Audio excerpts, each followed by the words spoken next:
Listen, the proof is in the data.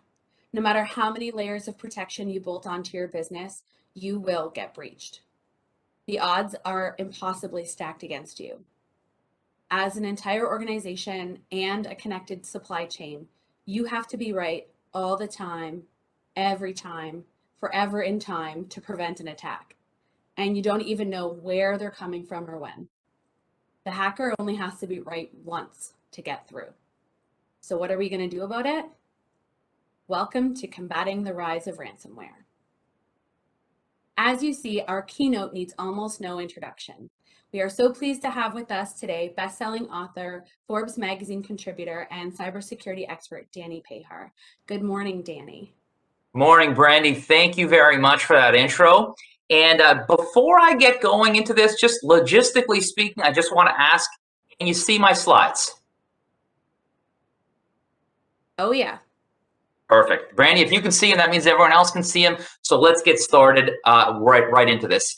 So I want to thank not only our hosts for today, Next Dimension and Veeam. I want to thank all of you for joining us today because, you know, we can do all the research that we want. We can put together all of the educational sessions that we want.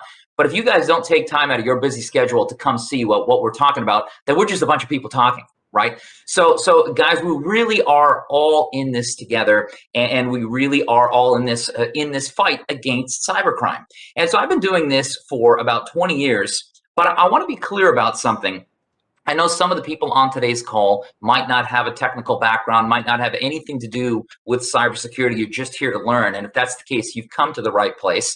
And I want to echo what Brandy was saying about asking those questions. Don't be shy to ask any question. And I'll tell you, I've been doing this for 20 years, but before that, I wasn't doing anything related to cybersecurity. I was working at Chuck E. Cheese. If you were at a Chuck E. Cheese, specifically the one in Mississauga and Dixie and Rathburn, Rockwood Mall Plaza in the 90s, and you saw that Chuck E. mascot walking around patting kids on the head, that was me that you would have seen. Right. So when I joined this industry, I joined as a complete outsider, and I've asked every possible question. So don't be shy to do the same. As Brandy had said, yes, I do a lot of work with Forbes magazine. As a matter of fact, a lot of the lessons that I teach, a lot of the information that I go over probably started off as research for one of my articles.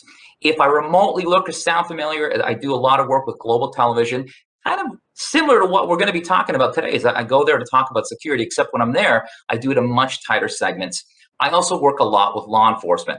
I probably work the most with the Toronto Police Cyber Task Force, but I do also work a lot with the FBI Cyber Task Force. And what's interesting about working with the FBI is this is probably where I had learned one of my most valuable lessons about cybersecurity and cybercrime. And it was an FBI agent that was telling me how one of the reasons why they are taking it so seriously, why the FBI is pushing this so aggressively, is not even because they're just afraid of cybercrime in and of itself. But one of the things that they're really afraid of is they're afraid of all of the terrible things that cybercrime is funding. And so as an example, oftentimes when a cyber criminal steals something from an organization, they will sell it on the dark web. Many of us, we know what the dark web is by now. We've heard about it on TV. It's essentially the digital underground where you can buy or sell whatever you want. And although many of us have probably heard of the dark web in connection to a story about cybercrime, it's also home to many other crimes that are really detrimental to humanity, far worse than cybercrime. Crimes like child pornography, crimes like drugs, crimes like weapons of mass destruction. Believe it or not, there were nuclear bombs available for sale on the dark web. And so every time a cyber criminal wins, every time they take down our business or they steal something from our business, it's not just cybercrime that's winning. They're helping fund this terrible place. They're helping fund the dark web. And so I don't say this to you as doom and gloom. I don't say this to you to scare you out of your business or to scare you off the net. I say this to you to empower you. You could be empowered to know with doing things a little differently, changing your mindset a little differently, you can go such a long way in fighting back against cybercrime. And not only that, but fighting back against the terrible things that they're discussing. Now, as a part of these kind of conversations, whenever we talk about any kind of safety, we do also have to talk about the danger. We also have to talk about the trouble. That really is part of it. But what I want you to take from this is not a doom and gloom. I don't want you to walk away thinking, well, I'm doomed. Right? There are a few simple things that you can do that can really help you go a long way. But of course, before we get to that, we need a clear understanding of the danger.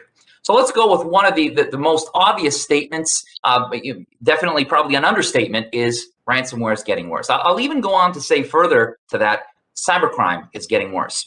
I've been doing this for a very long time, and I've never heard of 1 year where we're in the year and we're like, actually, yeah, the things seem better than they used to be. They're better this year than they were last year. Every year, it seems like there's a new reason why things have climbed. Okay, and I'll give you an example. Probably a quote. You've probably seen something similar to this quote, who really kind of paints the picture about what I'm talking about. It's from former FBI Director Robert Mueller. You probably heard about the news about Robert Mueller when he was special counsel on the Donald Trump case. But before he was special counsel, before he was all over the news for that, he was the FBI director. And he had a quote, and this has been paraphrased many times. And the quote goes on to say, there are only two types of companies: those that have been hacked and those that will be. But then he also goes on, as if that's not scary enough, the quote goes on a little further, and it goes on to say, even that is merging into one category: those that have been hacked and will be hacked again. And this is coming from somebody who was in a position to understand this based on all the data that he's seeing, but also it's coming from somebody that's not selling anything, right? And so let's take a look at another stat. I found this stat recently. It's a bit of an older stat, but I thought it was interesting for me. And so I was looking at the stat. It was part of an older article that I wrote. I was just combing through some data of mine. And so let's read this together. According to ForgeRock's Identity Breach Report, 2019 was the worst year on record for data breaches by a long shot, increasing by nearly 79% from 2018. Now, what I thought was interesting about that was I remember writing a report in 2018 talking about how 2018 was so much worse than 2017. Right?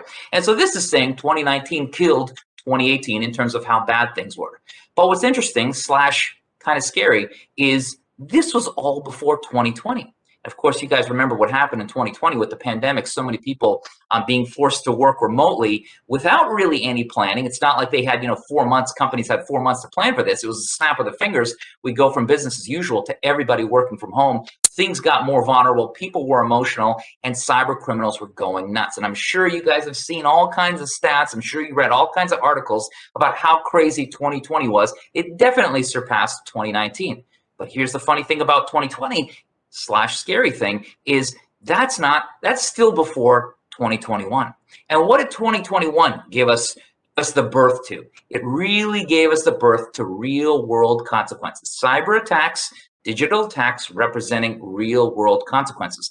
This is not really a factor a few years back, but really we're seeing a massive pattern in 2021, right? Let's take a look at this. You guys probably remember seeing these images on your phones or on the news. This is from the Colonial Pipeline attack. Here we have this attack on an organization, and it was causing massive delays. People can't get their gas, right? Digital attack, real world consequences. Let's bring it a little bit closer to home for Canada, right? Let's talk about what happened with the TTC. TTC suffered an attack, still ongoing, by the way, a ransomware attack, and it was causing massive delays with the TTC, right? And then probably a darker one, probably a bit too dark that I like, and I don't like sharing incredibly dark stories, but to ignore them in doing what I do, that's wrong as well. So we can't ignore them, right? But 2021 also gave rise to this story right here. A baby died because of ransomware attack on a hospital. And so let's read the bottom part together. The filing is the first credible public claim that someone's death was caused, at least in part, by hackers who remotely shut down a hospital's computers. Right? It's now becoming so strong that we actually saw a death from this, the death of a baby, because they couldn't get the equipment they needed to help that baby. Right? And we've got digital attacks having real world consequences, and it's going to keep growing. Okay? Now let's talk about why that is. Why is the cause that this keeps happening? Let's look at that a little bit more. Now, if I was to go over the last 20 years, I could do a whole hour just talking about what's changed and what's gotten worse over the last 20 years, but I'm not going to do that. I'm going to take a smaller snapshot, and let's look at the last few years. So one of the big changes was cryptocurrencies. This is making it a lot easier for the bad guys to operate. The first ransomware attack ever, believe it or not, was in 1989. That's a long time ago, right? I wasn't online in 1989. I don't know anybody that was. The way the guy did it was, the perpetrator sent out a bunch of floppy disks, for those of you that even remember what a floppy disk is, and he sent it out by snail mail, mailed out a bunch of organizations, put a note on there as to why people should use this floppy disk. They did, and then it trapped their computer. And the message said, if you want to get access to your files again, you got to send me a check for $187, and you got to send it to a P.O. box, also snail mail. A lot of ways for that criminal to get caught. They can follow the money, they can follow the P.O. box, and he was caught. Cryptocurrencies, they are making some of these things virtually untraceable. There's a new one called, not a new one, relatively new one called Monero. And I saw a commercial for it, a legitimate commercial. And it went on to say, hey, make your money virtually untraceable. Keep the government out of your business. And I'm thinking to myself, I don't know how this is allowed to be aired. That they're basically saying, quote unquote, hey, criminals, use our stuff, right? So making it a lot easier for them to operate. Another factor is ransomware as a service. So back in the day, when you were dealing with cyber criminals, generally it had to be someone that was very technical. Now they don't have to be technical. They just got to get their hands on one of these kits. So if I am an organizer of organized crime, I don't need to hire a bunch of super technical people and really spend a lot of time looking for them. I could hire a bunch of low-wage people just to use these kits. I had a friend of mine, for research purposes, buy one of these kits. Again, I do work a lot with law enforcement and threat intelligence folks, so they got to get very familiar with this stuff. And the guy said that the experience buying this ransomware as a service kit was so easy, and I quote, he went on to say, honestly, I wish my internet service provider had customer service the way these guys do. He said that they had an awesome chat window, very easy for them to answer any questions. They had an add to cart button as you're buying this stuff. Can you believe that? Right? It's become a full-on business, okay? You also add in the fact that many countries are providing safe havens for cyber criminals to do their work. And a lot of times what they'll say is, they'll say, hey, listen, as long as you are not attacking any business or government agencies within our country, we will look the other way if you go and attack other countries. Okay. Now, what this is doing is, especially those last two, ransomware as a service and the safe havens, what this is doing is it's changing the face of the criminal. Now, when I say cyber criminal, well, what do we think? Well, we tend to think of pictures like that, and for good reason, because if you Google image cyber criminal or hacker, you're going to see thousands of versions of this kind of picture. But this is not the cyber criminal. This is a stock photo. That's all this is, right? These guys are your criminals. Now, this is not a stock photo. This is taken from the BBC tech scam expose footage. This is a screen grab inside a tech scam call center. Everyone in this picture is an actual criminal. Now, why is that important to understand? It's important to understand because when we see this picture, we think, well, this guy doesn't look like he's got a lot of money, doesn't look like he's got a lot of friends, doesn't look like he's got a lot of resources, he's alone, he's in the dark, he's wearing a hoodie. Look over here, look at all those computers, look at all those people. They're wearing headsets. I don't even have a headset, right? They got headsets, they got resources, they got contacts. You look at the front of the board, you see a whiteboard. Someone's tracking information. What do you think they're tracking? They are tracking the same thing that any call center tracks. I know this, I've worked in a call center for a long time. They're tracking the success of the people making the calls. So when these guys are out there and these guys are looking for people to rip off, their success is being tracked, right? And by the way, now, all of those guys, they don't need to be super technical experts. You can hire loads of people because you're giving them ransomware kits to work with, okay? The game is changing. This also explains why they don't need to be going after the banks anymore. I don't have to spend 3 years to try to break into a bank or to try to steal something from a bank. I mean, when I work in a situation like this, I most likely have a daily quota, and I most likely have to go after people where I can get in and get out a lot faster because I got a boss that I got to report my quota to. And so let's take a look at how the targets have changed, right? Well, one of the things that we need to understand is what the bad guys want. The bad guys want sensitive information. They want to lock it down, they want to ransom it, or they want to steal it from us. I don't need to steal money anymore. I just need to steal something that's just as valuable as money. This is why sensitive information is very key. So I don't have to go after a bank. I could go after even a nonprofit organization. If a nonprofit organization has all kinds of wonderful data on its members, on its employees, whoever, partners, I can go after that, and that's worth just as much money. Now, the other reason why, if I'm somebody that works in one of these tech scam call centers, the other reason why I don't want to go after a bank is I've got contacts who work at banks, wonderful contacts, really talented cybersecurity guys that work there. And when I ask them about their budget, about their resources, they'll say to me, yeah, Danny, I can pretty much buy whatever I want. We pretty much have unlimited budget, unlimited resources. Of course, that's part of the bank's job, is to protect our money. So you know the security is going to be phenomenal. Now, if that's not you, that puts you in the other category. The other category meaning limited budget, limited resources. And when you add those three things together, sensitive information rather, plus limited budget, plus limited resources, that's what equals the perfect target. So the game has changed now. The players have changed, and what we thought was a cyber criminal, that's changed as well. So how do you fight back? So I've listed a bunch of reasons. I painted somewhat of a negative story, but how do you fight back? Well, the way you fight back, when we think about fighting back against ransomware, what are we talking about protecting when we talk about protection against ransomware? Sure, we're talking about protecting ourselves. We're talking about protecting our business, our revenue. We're talking about protecting our reputation. But really, what we're talking about at the end of the day is we're talking about protecting data. That really is what it's all about. So if you want to find out what's involved with ransomware protection, we really got to understand what's involved with data protection.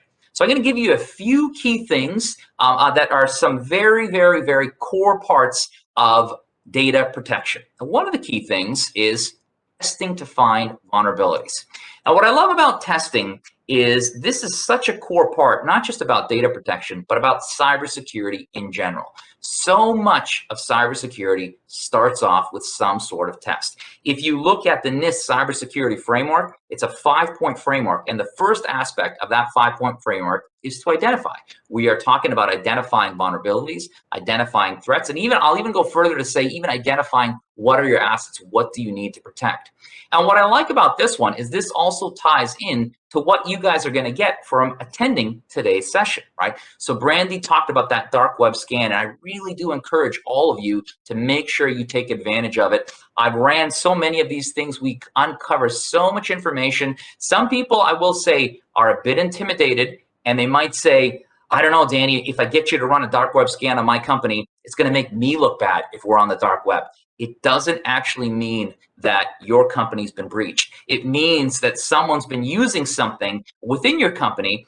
Maybe it's LinkedIn, maybe it's Twitter, and Twitter and LinkedIn was breached, and those credentials made its way on the dark web because of that. But this is not a sign that you've been breached. A lot of times it's a precursor that you've been breached. So it's not a vulnerability assessment. It's not a pen test. It's not something that's intrusive. We're not scanning your company. We are scanning the dark web, looking for information that's publicly available about your company. And it's a really phenomenal piece, and it really does tie into good data protection. The other thing that I'm going to talk about is train staff on cybersecurity practices. This is so incredibly important. So often, this is why the bad guys are winning, is because they are tricking people into doing what they shouldn't be doing.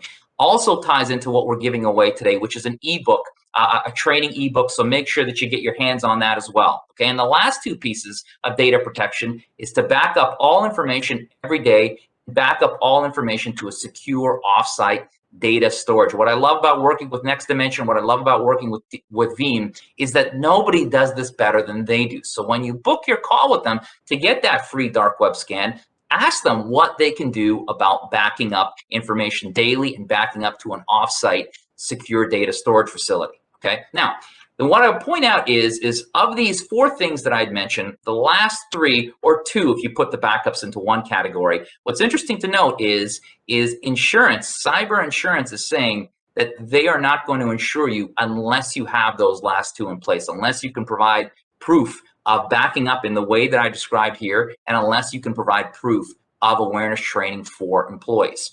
Cybersecurity awareness training had generated a lot of revenue in 2020. So many people, because of what was happening in the world, were buying it in 2020, but they didn't actually generate profit because they paid out more than what they sold. And so when that happens in the insurance industry, you know people are going to get more strict. So it's not regulated by the government, so you're not going to see any 2 companies operate exactly the same. However, they do all talk. And this is something that was decided on this year. They are changing the minimum requirements, and training and proper backups is a part of that. And so if you want cyber insurance, you're going to need to have that in place. But even if you don't want cyber insurance, even if you're like, you know what, I don't care, I hate insurance, I don't want anything to do with that, listen to what they're saying and listen to who's saying it. Nobody's been better at quantifying risk to an exact dollar amount than insurance. And they've seen this as, hey, if people have this, we're not going to have to pay, or we're going to be paying a lot less. Take that as some great advice. So before, I still got about 3-4 minutes before I call Brandy back on to introduce the panel. I just want to talk a little bit about security awareness training, because this is a real passion of mine. So of those 4 things I listed, I just want to touch on this just a little bit.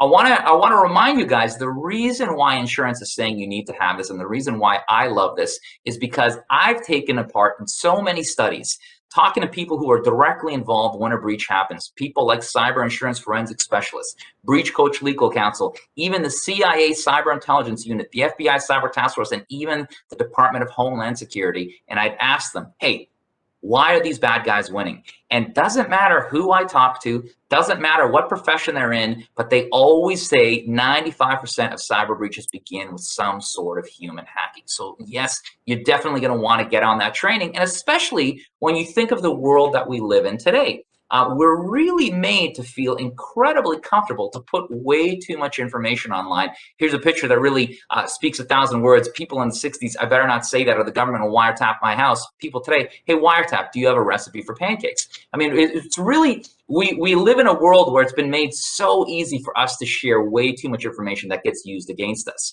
And when we get too comfortable, doesn't matter who you are, that's when we get in trouble. Let's take a look what happened in March 2017. The CIA was hacked. And when I say CIA, I want to be clear. I'm talking about the Central Intelligence Agency, arguably the most secure organization in the world. So how were they hacked?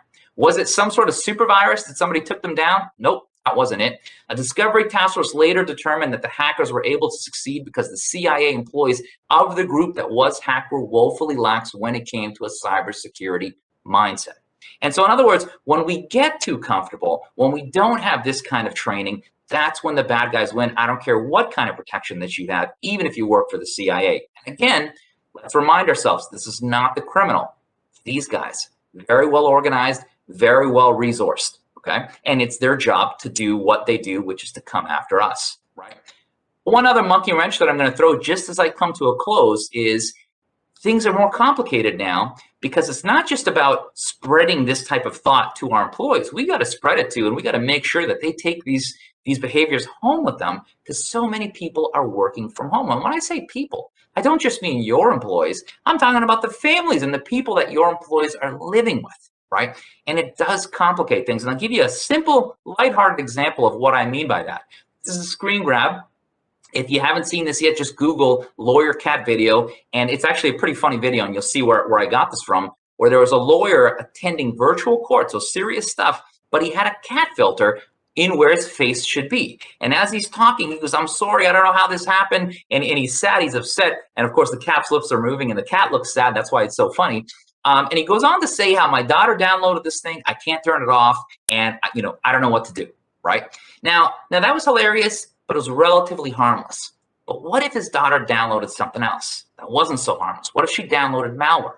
What if she downloaded ransomware? The fact of the matter is, when employees start bringing stuff home, and when everybody's at home maxing out that network, that's when the need for good education and good conversation expands, and it gets even that much more important. So what I'm going to do is Brandy, I'm going to call you back on. I'm going to stop sharing my screen so you can introduce the panel. But I just want to recap, guys, if you want to fight back against ransomware, what we're doing is we're fighting back and we're protecting our data. That's what it's all about. Wow. Thank you, Danny. That was a lot of information in 23 minutes. So I timed it just to be sure. There you go. I hope that the audience that are there today are using the chat to ask some questions that we can bring you on for a post-event one-on-one and grill you some more. I am really excited as well that you're sticking around to join our expert panel to talk about this practical approach to combating ransomware. Of course, Danny will be joined by Peter Klizold and Tom Biggis. Peter is a cybersecurity practitioner and leader in retail, banking, consulting, policing, and government sectors. His certification acronyms read like a full alphabet. And of course, Tom Biggis has spent more than a decade hands-on in the field testing organizations across North America. He's been inside government, legal, and manufacturing industries. He's currently teaching ethical hacking and penetration testing collegiately in Ontario. That alphabet that I mentioned, that follows his name as well. And wrangling in all of this expertise and moderating this panel, good luck to you, is Andrew Ford, Vice President at Next Dimension. Andrew, the floor is yours, sir. Thanks very much, Brandy, and thank you very much, Danny. I'm scared, but the purpose wasn't really to be scared. The purpose of what we want to do today is really help you with some thoughts on how to manage what's happening. So how to respond in your businesses related to this threat, this evolving threat. So to begin, I'm actually going to ask Tom. So Danny talked a bit about ransomware, but in your 10 years of experience, how do you see this issue evolving, and how can companies, in your thoughts, sort of respond? Thank you, Andrew. Well, part of the problem, like Danny basically mentioned, was the fact that as long as there's money to be made, things will basically continue on course, right? In fact, IBM's X-Force, which is kind of like their red team, recently published a report where they indicated that 2/3 of cyber breaches were primarily due to configuration errors and just basically lack of the basics. And when I say the basics, I really do mean the basics. I mean, you would think that by now, we've been doing, the internet's been a thing for quite a long time. We've been doing IT for quite a long time. You would think that the basics is something that we would have mastered by now. But unfortunately, things like weak passwords, lack of restrictive segmentation between different network segments, those are things that are still very much a problem in many of the environments that I see day to day. So in terms of what I see happening down the road is I think there will be a shift, a bit of a shift in terms of ransomware to the cloud, because a lot of organizations are shifting a lot of their computing infrastructure to the cloud. And of course, Danny mentioned the insurance company. The insurance companies are in there to make money. They're not going to sustain losses. So in order for you to qualify for cyber insurance, it's going to get harder and harder. In fact, last week I was dealing with a client that basically the insurance company told him, hey, if you don't do this and this and this, we're going to basically not renew your insurance policy. So basically he was in a bit of a scramble, just trying to get things, worked out and done according to what the insurance company was saying. So again, it really comes down to the basics, and companies really will have to step up, right? You won't have the luxury of saying, hey, why don't we just get cyber insurance, and if anything happens, well, the insurance company will pay, and then we'll get our systems back up. Again, I had another client many months ago that basically took him well over 2 or 3 weeks to get things started as the insurance company was doing their investigative work before they would actually pay out any money. So it's going to get harder and harder. Thanks very much, Tom. That comes back to the point that Danny was making related to limited budgets, limited resources, and yet what's often exposed is basics, right? And it's just getting to all of those things, understanding what it is, the depth of knowledge. Pete, for yourself, what do you feel is the easiest way to avoid paying ransoms? Yeah, good morning, Andrew. Good morning, everyone. And Danny, I've got to say that was a great presentation. I actually really enjoyed that. And I think what Danny successfully did today was paint the real world 21st century picture. So cybercrime, particularly ransomware, is a huge global business. And I think for our listeners and our video watchers on this event, it's important to understand that their business is, the goal of their business is to get information or money out of your business. That's their goal. That's it. And they're going to steal it. So we're here today to try and give you some practical steps to protect your business. And unfortunately, that's what you have to do these days. So what I would say is, avoiding paying ransomware can be quite complex, but I think there are 3 elements that we can discuss today, or I can provide today, that I think are probably among the priority things for everyone to look at doing. The first is, and I'm going to assume here, we have to assume here that mistakes are going to be made, just like Brandy said at the beginning.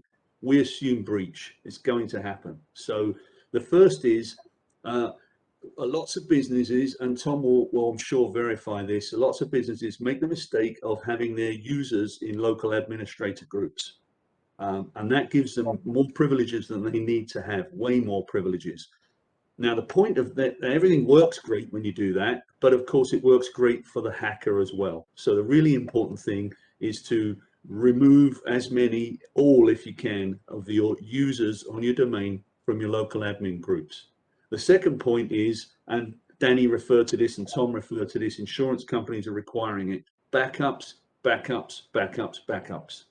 What I would say is make sure they're not only logically segregated from your domain resources, but if you can, physically segregate them.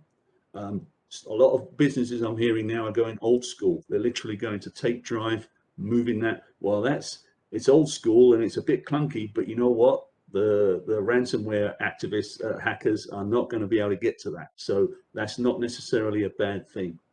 And then the third aspect that I think everyone should be considering is having an incident response plan and a ransomware procedure or a security incident procedure in place. Everybody knows about it, well communicated, practiced, kept up to date, because unfortunately you're probably going to need to use that at some point. So have it ready and get to work on that. They're my three key elements. There's a lot of other stuff as well, of course, but for the purposes of this today, I'm going to say they're good starting points from my point of view. Thanks very much, Pete. There's a couple of things. I mean, one of the thoughts there is we repeatedly through the presentation and through the conversations, breaches are inevitable. And while everybody will focus on prevention, how to thicken the wall, but at the same time, it's really begin with the end in mind. To what Pete was just talking about, think about how and build a really solid recovery plan, because the eventuality of getting breached, and again, as Danny said, individual users are some of your biggest risk, and that risk is going to remain. So thinking about it from the back forward, from how do I recover and get back up after. But Danny, there was an interesting question in the chat, and that was saying that, so if I do get attacked, should I just shut down and restore everything, or should I keep the attacker engaged to try and figure out how they got in? So in that situation, what I would say is it depends who's assisting you.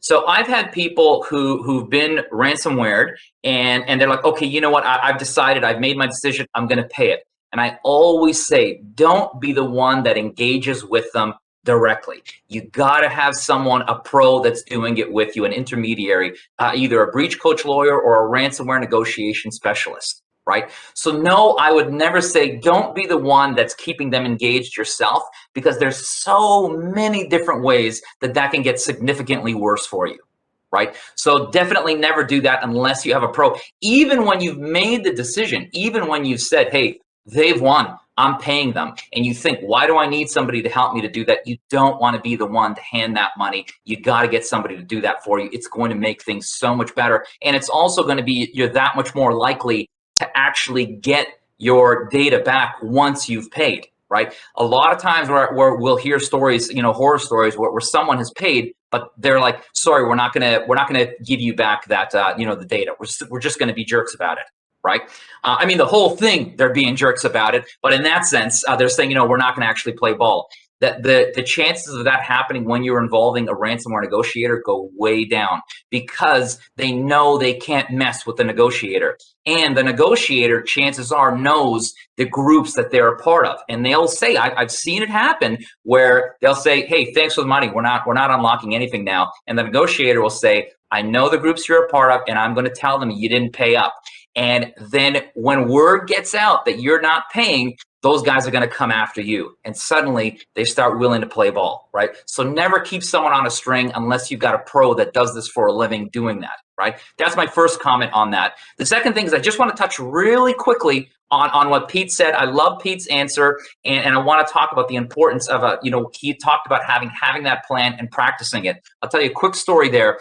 There was an organization that we were working with, and they had their ransomware plan, and they were like, you know what, let's actually practice this. And they wanted to make it realistic, so they didn't want to do it during business hours. They didn't want it to be convenient. They're like, we're going to come in on a Saturday. We're going to make it inconvenient for us, and we're going to practice this on a Saturday.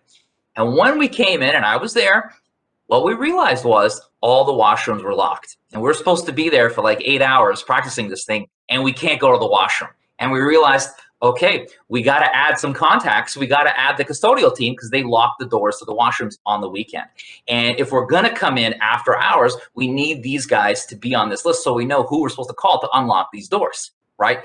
I've never seen a plan where the contact info included the custodial team. We never would have done that. We never would have figured that out unless we practice it, because you don't know what you don't know. So really, practicing is crucially important. The other thing that I'll add there is, please, when you do your work to have a plan of what to do during ransomware, keep a paper backup, because I've seen it happen before where somebody put a lot of fundamental work, a lot of money into developing this beautiful plan, but they kept it all digital. And then they get locked out of the plan itself. Holy cow, you don't want to be that person, right?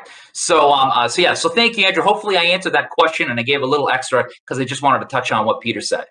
Well, thanks very much, Danny, because actually, Pete, I know that that's near and dear to your heart, both incident response plans and playbooks. Can you kind of talk about what the difference is between those two things? Yeah, absolutely. Thanks, Andrew. So, and Danny makes a great point. In fact, I always say when I work these documents for clients, I always say, don't be afraid to actually print that out. Keep it in a book, laminate it, put it in people's cars. It's somewhat confidential, but at the end of the day, unfortunately, these days we sometimes have to go old school with some of this stuff. So back to the Stone Age a bit, but it can save your life. So anyway, having said that, I'll just briefly explain what each is in my experience, and then I'll talk about the difference. So an incident response plan is an overall plan for handling a range of incidents, of cybersecurity incidents, and it describes phases of an incident from reporting and detection right through to containment and recovery. And it describes the roles of staff and communication steps during an incident. Right, that's an incident response plan. A playbook or a procedure is incident specific.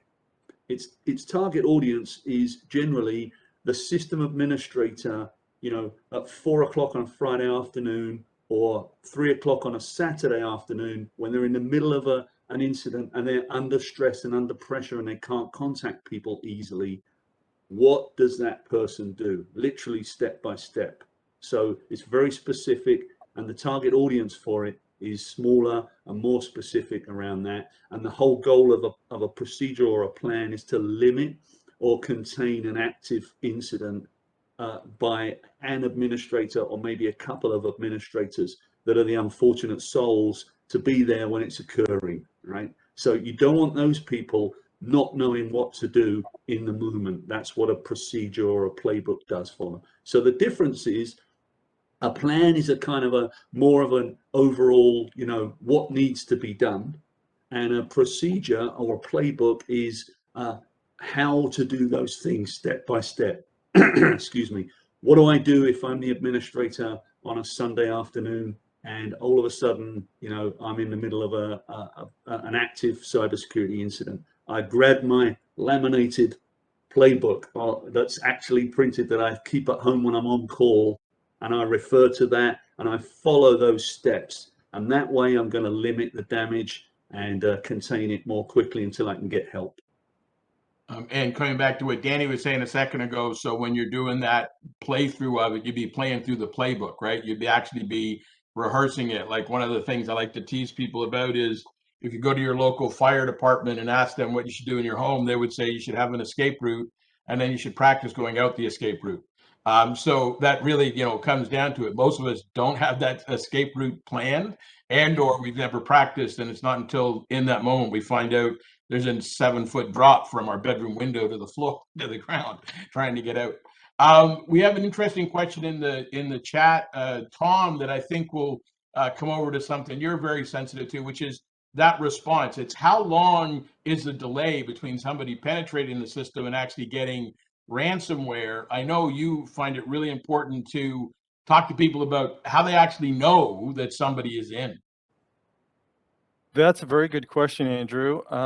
And the answer is somewhat complicated. But one thing I will say is, so basically, it's in some cases it's really unknown. I mean, an attacker could be in your network for months and months before they actually do anything. The whole idea there is that once they gain that initial entry point into your network, depending on what their end goal is, right? They may sit on that network and basically just collect information, because as an attacker, you really have no idea what the network looks like, what devices are connected, where all the different endpoints are, and how the different interconnections kind of play with one another, right? So if you sit there for a while and just collect information, in addition to information, you might also be collecting additional passwords, right, to gain more access to additional systems. So if you have the unfortunate configuration in where you allow local admin, like Peter was saying, right? And the nice thing about local admin is I'm not seeing it as often anymore as I used to, but I definitely would not say that I'm seeing none. So the problem there is that once attackers have local admin, they're able to basically do anything that they want to that machine. They're able to install any software. They could do key logging, and obviously with key logging, it takes time to collect information. One of my favorite techniques when I do penetration testing is once I have access as a person, once I'm able to basically impersonate a person, then I will try to access their email. You probably, you might be surprised at how much really good information you can find within email. I mean, email was really never meant to be a tool for storing sensitive data or data of any kind. It was really more of a communications tool. But unfortunately, in pretty much all organizations that I see, email has basically become this huge database where people just store a lot of things, including passwords, including logins, including network diagrams. All this sensitive information is flowing back and forth. So as an attacker, you're on the network, you gain access as a user, you log into that person's email. Then you start looking at file shares on the local network. And within file shares, whether it's a server, whether it's an individual desktop, right? I mean, I can't tell you how many times I've come across a file share on a server where sensitive information was being stored. And from my perspective, sensitive information would include network diagrams, login information, passwords, all those good things that attackers are looking for. Once they have that, they move on to those other systems.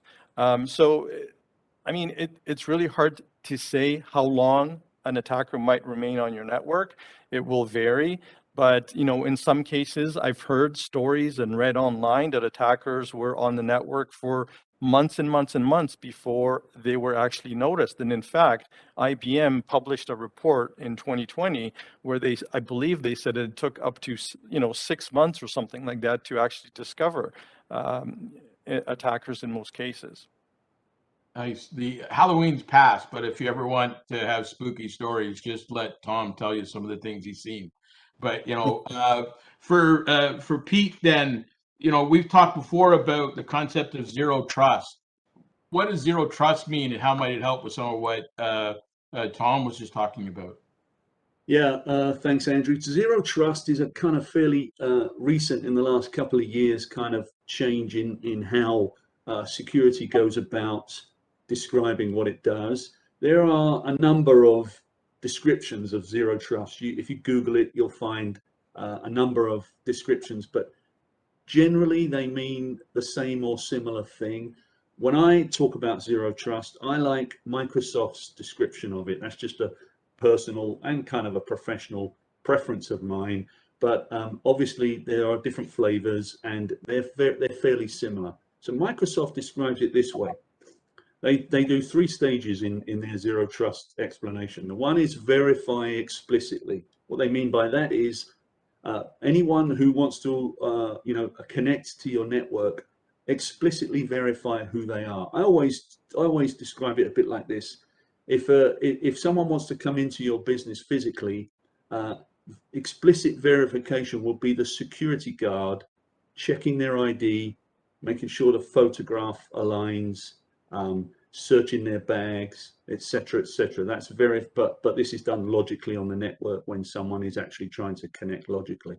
So that's the first stage. Second stage for that is assign least privileges.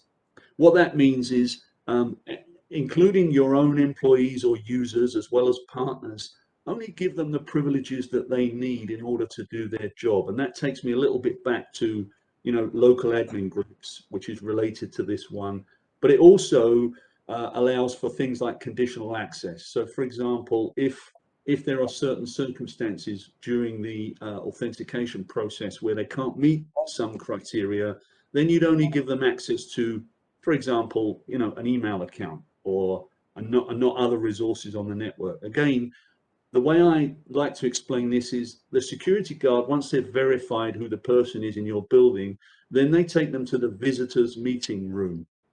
And that person is kind of contained there because they're not fully trusted. If they're more trusted, they might be allowed to just go into the whole building. That's what kind of conditional access represents logically. And then the last piece, and this is really the big changer recently, the last piece in Microsoft's zero trust explanation is assume breach. And that takes us right back to all the points we've been talking about. They say you assume you either have been breached or you will be breached. Assume it. And that takes us right back to planning, incident response planning, having procedures in place. And in many ways, Danny mentioned in his presentation the NIST cybersecurity framework and its 5 stages. The last 2 stages of that are respond and recover.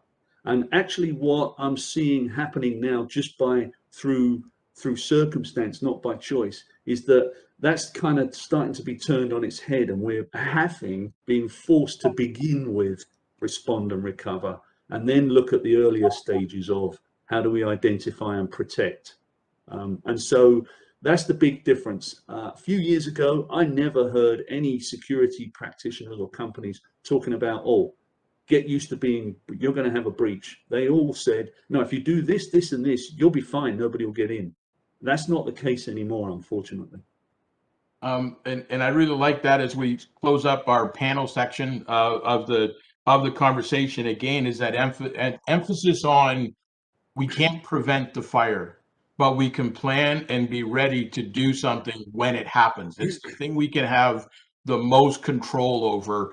And it's a bit of a paradigm shift, as Pete alluded to and Danny was emphasizing, from what we thought about before. Like everybody was talking about prevent, even training users, etc. But really, the issue or the risk of being breached is incredibly high. You have control over creating a plan to recover. So with that, I'd like to thank very much all of our panelists, and I'd like to thank Danny for the keynote. I'm sure that Brandy will do that again in a moment. But at this point, we could easily keep these gentlemen on for the afternoon. At this point, I want to actually turn to a more specific example of the challenges that recovering from a breach presents. I'd like to introduce Melissa Palmer from Veeam to discuss it with us. And she's a senior technologist and on the product strategy team and focuses on virtualization and emerging technologies. The example we want to talk about is, some of you may have heard that Newfoundland Labrador's health system was hacked recently. And while they haven't exactly said what it was, we believe it was a cybersecurity ransomware event. And the Globe and Mail had an article a week ago, and they were talking about they were talking to an expert, security expert, from Dartmouth College, and he was saying that the biggest issue is getting back to your backups.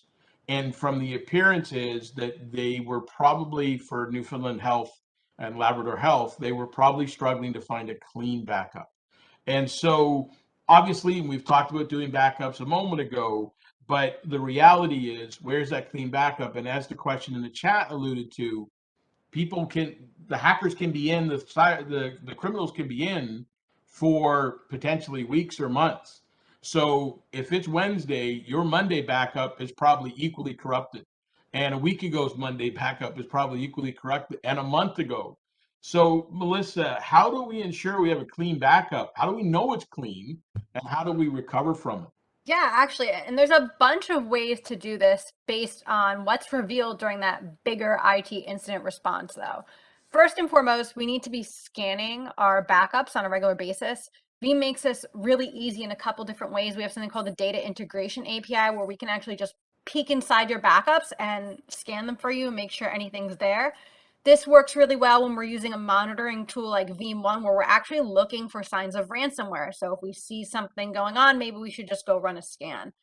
If the day of ransomware has come and we're in a situation where, incident response is happening and we don't know where the ransomware came in, we don't know when it was activated, right? We do have some things going for our advantage at this point. We know exactly what we're looking for. We know what ransomware variant has impacted us. So as we restore our backups, we can actually scan them for the ransomware, right? And we have a couple options. If we scan and we're good to go, we just restore. If we scan and find something, we might want to restore it with the network disconnected. That way we can log in through a secure method and maybe just clean up the VM right there, and then we're back in production. Or we could simply just throw it away and go back to, a previous backup and try again. So again, based on what's kind of found during that incident response plan, there's a bunch of different ways to make sure that you're recovering good copies or recovering in a way that you won't be reinfected. One of the things that's interesting is that when we were talking earlier, I think a lot of organizations get caught in, well, we're running backups. They will test whether the backup ran, but they're not actually inspecting the backup. This is a great thing that, yeah, absolutely. This is one of my favorite things to talk about, and you all talked about it a little earlier. It's about testing recovery. You actually need to automate that recovery process and test it on a regular basis. We have Veeam's Sure Backup technology, which basically just starts up your backup and make sure that everything's working as expected. And we can take that a step further with Veeam Disaster Recovery Orchestrator and actually test your DR plan in an isolated environment and test those recoveries. So the only way to be sure that your backups are actually working is you need to test them on a regular basis. And look, we know how testing can be, so it's so important to automate that testing so we can just schedule it, right? Let it run every Tuesday at 10 p.m. and make sure that everything is good to go. And I think that that's really one of the essential pieces, and part of all of what we're talking about is a punchline. Again, you can control your posture and your readiness for recovery, but it's an active posture. Absolutely. It's not a write once, and hope I've got it and hope it's You have good. to constantly be testing and iterating these plans, right? Whether it be the disaster recovery plan, the business continuity plan, the IT security incident response plan. It's constant testing and iteration to make sure that if something happens tomorrow, you're ready to recover. It's interesting because when you talk about that too, going back to what Danny said about cyber awareness training and things of that nature, that's not a, hey, we bring everybody in a classroom once, teach them, and they're good. These are all continual, active sort of posture to make sure that you're ready. You got to stand on guard. Yeah, absolutely. Cool.